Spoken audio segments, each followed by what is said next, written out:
Pala government polytechnic കോളേജിൽ alumni reunion സംഘടിപ്പിച്ചു. Mani C Kappan MLA പരിപാടി ഉദ്ഘാടനം ചെയ്തു.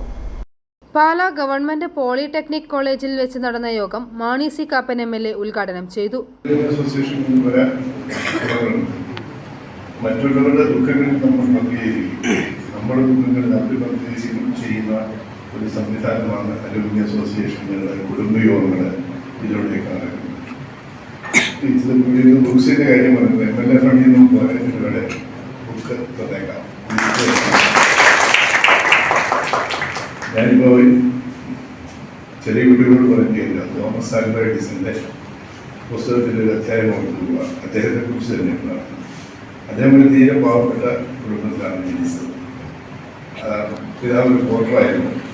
അമ്മ അയൽ വീടുകളിലേക്ക് പോയി ചെറിയ ജോലി ചെയ്താണ് കുടുംബം നിർത്തിയിരുന്നത്. പക്ഷേ മകനെ നല്ല സ്കൂളിൽ, ഏറ്റവും നല്ല സ്കൂളിൽ ചേർക്കണം. കയ്യിലൊരു നല്ല നിലയിൽ എത്തണമെന്നുള്ള ആഗ്രഹമുണ്ട്. വളരെ ശ്രമിച്ചു 7ാം ക്ലാസ് വരെ എത്തി. അപ്പം മാക്സിമം മരിച്ചു. അപ്പം ഇങ്ങനെ സ്കൂളിൽ തുറന്നുകൊടുക്കാൻ ആഗ്രഹമുണ്ടായിരുന്നു. അതിനുവേണ്ടി അവർ ഹാർഡ് വർക്ക് ചെയ്തു. തോമസ് ആൽവ എഡിസൺ റെയിൽവേ സ്റ്റേഷനിൽ പോയി ബുക്ക് വിൽക്കുകയും ചെയ്തു. അതിൽ നിന്ന് തൊഴിൽപ്പെടുന്ന പൈസ കൂടി അവർ കൊടുത്തിരുന്നു. പക്ഷേ ഇന്ന് ക്ലാസ്സിൽ താമസിച്ചായിരുന്നു ചെയ്യുന്നത്. ഒരു ദിവസം പ്രിൻസിപ്പളിനോട് കത്തെഴുതി കൊടുക്കും. ഒരു കവറിലോട്ട് വിളിച്ച് നീ നിന്റെ അമ്മയുടെ അടുത്ത് കൊടുക്കുന്നു. അമ്മ എന്നോട് രാത്രിയിൽ അടുത്ത് കിടക്കുമ്പോൾ ചോദിച്ചു, അമ്മയെ കത്തിലെന്തായിരുന്നു?